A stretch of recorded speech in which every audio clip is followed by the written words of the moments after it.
Hello everybody, it's Chris Clark with discgolf.law. If you are seeing this video, you are probably aware that on December 12th, the PDGA adopted a new policy for eligibility for gender-based divisions in disc golf. Compared to other sports that have addressed this issue, the PDGA's policy is strict. The new PDGA policy requires transgender women wishing to compete in a female protected division at any level to have blood testosterone levels below 2.0 nanomoles per liter for 24 months, which is a far more stringent requirement than the current rules for swimming, cycling, and triathlon, for example. In addition, a trans woman can compete in the FPO division at any PDGA Pro major only if she began taking testosterone suppressants before going through puberty as a male. This policy effectively bans transgender women from competing in gender-protected divisions at all disc golf pro majors. Soon after the PDGA's announcement of this new policy, the Disc Golf Pro Tour announced that they would impose the same criteria at Pro Tour events. Now, this is an incredibly complicated and nuanced issue. I don't want to understate the challenge that the PDGA faced in having to address this issue. I want to look at two specific aspects of this new policy: enforcement and the likelihood of a legal challenge. So how will the PDGA enforce this policy? I think this is a particularly relevant question because the PDGA does have a bit of a history of making rules that rarely get enforced or are difficult to enforce. Most PDGA rules are designed to be enforced by tournament directors or other players. I can't imagine that that's the expectation here. The new policy, it relies heavily on blood testosterone levels. Are blood tests going to become a routine requirement for getting a Disc Golf Pro Tour tour card? If so, that might address this issue with touring pros, but what about non-touring pros? What about amateurs? How will the PDGA know if a person was born female? Some people, when faced with that question, have said, well, they're just gonna have to show their birth certificate. That's not going to work. Many states reissue birth certificates with updated sex classifications for transgender individuals. I'm not suggesting I know what the answer is here for enforcement. I'm just posing the question, and I think enforcement is going to be a big problem. If you've got other ideas, let me know in the comments.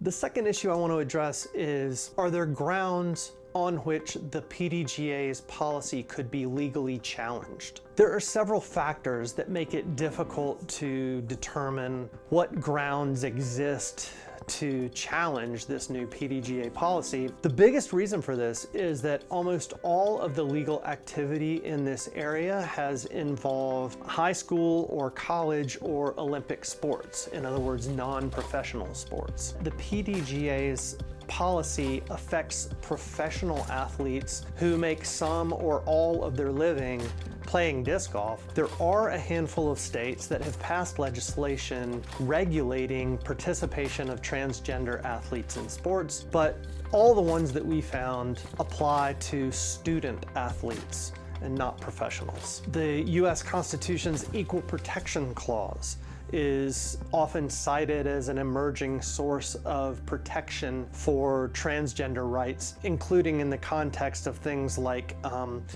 sex-segregated spaces, bathrooms or locker rooms, for example. I'm no constitutional scholar, trust me, but I don't believe that being transgender is recognized as a protected status under the Constitution, and I'm aware of no federal law that bans discrimination based on gender identity. None of the men's major professional sports leagues in the US, and I'm talking NFL, NBA, Major League Baseball, the NHL, none of those have explicit restrictions against transgender individuals competing in their leagues. Similarly, the WNBA, the women's NBA, does not have an official policy on transgender women participating in their league. The only one we could really find that could potentially be relevant was the NWHL, the National Women's Hockey League. They do have a policy that is in some ways similar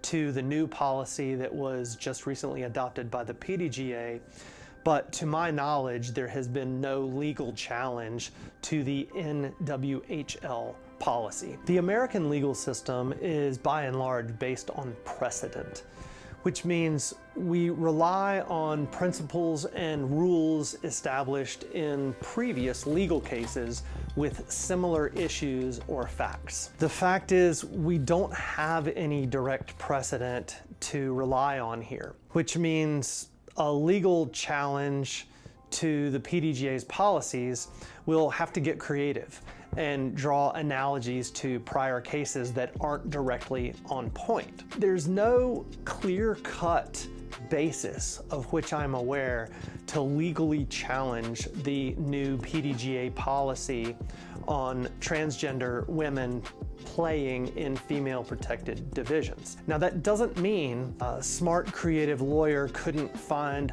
legitimate bases on which to bring legal claims challenging the policy. I just think it's going to be difficult. I think it's going to be an uphill battle to successfully challenge this policy. Please keep in mind, we are super early in the process of this, legally and scientifically.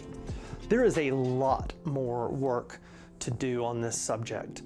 And so policies in this area are likely to change as we learn more and as legal challenges either succeed or fail. We're a few steps down a very long path. So just keep that in mind, and I would expect this to continue to evolve as time goes on. I want to add my voice to the chorus of many voices that have spoken up since this PDGA policy was announced, and just urge everyone to please be kind to one another. This is a complicated and emotionally charged issue. Healthy debate is a good thing, and we should have it. We should encourage it. But mistreating each other is not. The best thing that we can do at this point is to treat each other with dignity and respect around this issue. Let me know your comments. Appreciate you watching.